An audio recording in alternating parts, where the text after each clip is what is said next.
Okay, so this is the last Excel project I want you guys to work on.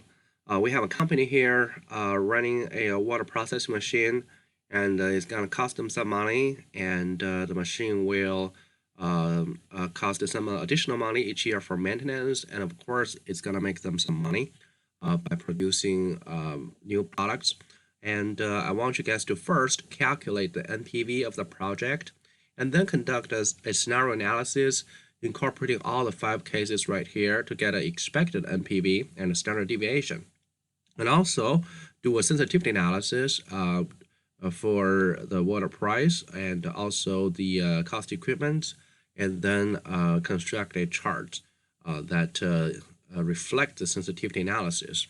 Okay, so you can start with Excel, and first thing first, you need to input all the information into an Excel spreadsheet. And our spirit here is to let the machine do as much job as possible. So what I mean by that, I'm going to put all the numbers mentioned in the context in a separate cell. Okay, so later on, if any of this number changes, I do not have to change the entire formula or change any of the settings. Just to change the reference cell, that would make all the changes. So let me first insert a text box. Okay, this is a temporary text box just to put in the instructions, and then I am going to record all the financial information mentioned in the context. So the first thing is the equipment cost of equipment. Track a little bit is $1.25 million. Okay, make it in million and decrease decimal. And the second one is the life expectancy. Okay, just life expectancy. That's 6 years. Okay, that's 6 years. And then you have a estimated of $350,000 when project expires, and that's basically the ending book value. You reported to the IRS, and that's $350,000. Okay, make it dollar, decrease decimal. All right, and based on this information, actually, you are able to figure out the depreciation per year. So the depreciation is actually the beginning value minus ending book value, okay, divided by the number of years. Okay, so that's your depreciation. Decimal. And then we keep reading. The fixed cost of this project is 250. Okay, fixed cost 240. Okay, and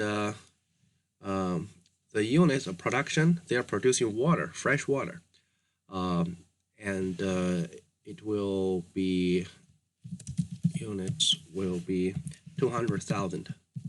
Okay, 200,000, and this is not a dollar amount, so just change it to a general. Okay, and the price of each ton of water is $4. Okay, unit price, or just simply put price. Okay, for simplicity, put price. It's $4. Okay, this time I want to increase decimal a little bit to be more accurate. And then there's a growth of the price. As you can read, the first year's price is $4, and in the next year it will grow by 8%, and then 8% in another year. So we have a price growth that is 8%. Okay, and on the other hand, the cost of each ton of water is stable at $4, well, $1.4. Okay, so the cost is $1.4. This is a dollar. Okay, and then you have a salvage value, and the salvage value is how much you can sell the machine for when it expires to the market. And it is the market value of the machine instead of a book value. It depends on the buyers and the sellers of the market. So it's a different system of the machine price. $200,000. You also have a tax rate. Okay. Also have a tax rate, and that's a 40%. You also have a required return. So basically, that's your WACC of 9%. Okay. So now we have finished inputting all the information. And then we're gonna construct our table. And I'm going to start with year 0 here, and then year 1, year 2, all the way to year 6. Okay. And the title here, first one is a cost of equipment. Okay.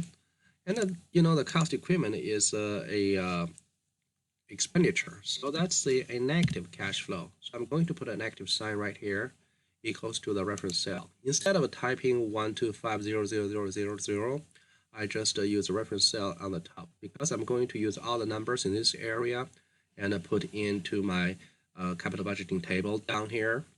And everything, all the numbers down here will be connected to the data up there. Okay, so that's negative. And then I'm going to figure out my sales. And to figure out the sales, we know sales is the products, the number of products times the price per product. And right here we have two pieces of information. We have a units and we have a price. The thing is the price keeps changing, and there's a growth rate. So to make up the sales, we have to first get the units and the prices. All right. And we do not make units, we do not make any production until the first years, and also we start selling the first year, so our data actually start here. Our first price is $4, right? Our first price is $4. Okay, oh, I'm sorry, I mistyped R here. And then it grew by 8%. And I'm going to use whatever price I put in here, multiply by 1 plus 8%. Now, I'm not directly inputting 8% right here because I'm going to use the reference cell right up there. Okay, and be careful since I'm going to drag it. And if I don't lock that 8%, then if I drag it, this is what I got. There's no growth because this growth rate is shifted as well. I do not want that shift.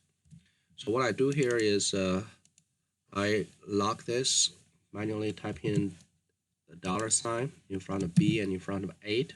Okay, you see this is a cell B8 where I have 8%, and then I drag it. So you can see that each time I drag, I keep using the same 8% growth rate. Now let me format the cell a little bit. So it's a $sign.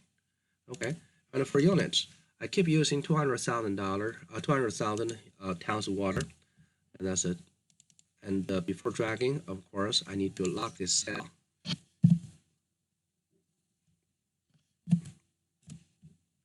Okay.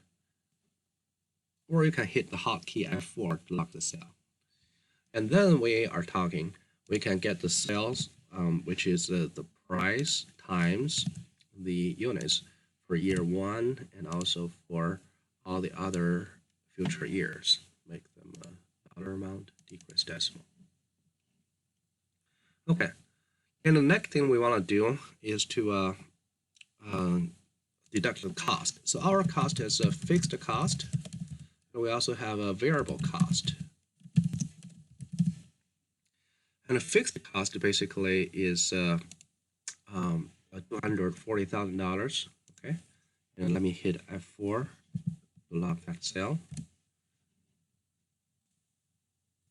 Okay, drag it all the way. It stays stable. And the variable cost varies per ton of water, right? So we have 1.4 right here multiplied by whatever amount of water I'm producing, which is 200. And I'm going to lock this 1.4 because that variable cost per ton of water stays the same no matter how I drag it. Okay, and then I drag it all the way to the right. Okay, don't forget dollar amount, decrease decimal. And then we are going to find out the earning before interest and taxes. Before that, we have to deduct depreciation. Don't forget, we need to deduct depreciation. And I have already computed depreciation up there. That is 150,000. Okay, lock it, drag it. Okay, that's our depreciation. So now we can get a EBIT, earning before taxes and interest, and this is also called operating income. So it's the sales minus fixed cost minus variable cost minus depreciation. Okay, hit enter. So that's it. And then we need to figure out the interest. However, there's no interest financing, and we just move down to get the taxes. And the tax we pay is 40% of the taxable income. So I'm going to use whatever EBIT I end up here, multiplied by the tax rate of 40%. Once again, I'm gonna lock the 40% tax rate. All right, and then drag it. Okay, and then I have the net income, which is the EBIT minus taxes. Okay, and then drag it. So that's my net income. But the operating cash flow, from its name, you know, this is a cash flow term, meaning that we need to recoup any of those non-cash term in my net income.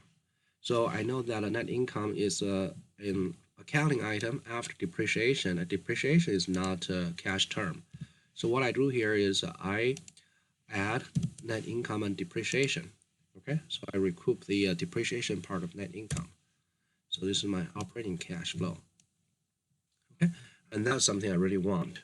And the operating cash flow occurs on an annual basis. All right, and then there's no change of net working capital. That's a good. So this question is pretty simple, and but we do have to consider the salvage value. As you can see that the salvage value is 600,000.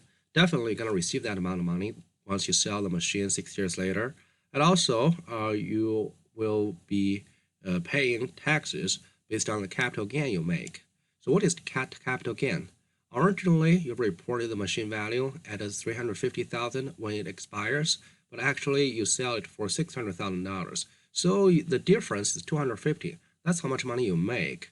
That's the mismatch between the number you reported to the IRS, the actual money you receive. So the IRS would not let you go. They have to charge a tax on it. Okay. So what we do here is we can put a salvage cash flow right here, and then first we got a taxes on capital gain. So we use the 40% times capital gain, and that's salvage minus the ending book value. All right, so that's basically your tax you need to pay to the IRS, and this is negative, don't forget. And also, when you sell the machine, you're definitely gonna receive this $600,000, okay? And that's also part of your salvage cash flow. So this is the formula for it. You'll first receive $600,000 for salvage, and then you'll pay the taxes on the capital gain. And at the end of the period, you're gonna receive $500,000. Okay, now let's sum them up. We have a free cash flow, which is the combination of cost of equipment, okay, and also the operating cash flow and salvage cash flow. All right, and for the first year, it's just the operating cash flow, and then keep dragging. And for the last year, it is the operating cash flow plus salvage cash flow. Okay, so basically that's your free cash flow we're gonna use to calculate the NPV, and we can edit this a little bit. So apply a border right there and make the numbers centered. And right here, we can apply border as well. Another border right here. Okay. Now let's work on the NPV. So we have the free cash flows now. To get the NPV, we need the required return, and it is 9% right here. It's 9%. So what are we gonna do? We put a net present value, and then we're going to use the NPV function of Excel. And be very careful. You are going to use the reference cells instead of putting numbers, and then the NPV function in Excel start with value 1, not value 0. So you're gonna put all the cash flow starting from a period 1, not from period 0. Okay, and then we add period 0's cash outside the NPV box. Okay, this is how we do it. Okay, so that's our NPV for the project, and we just finished the project, the first question of this project. Okay, so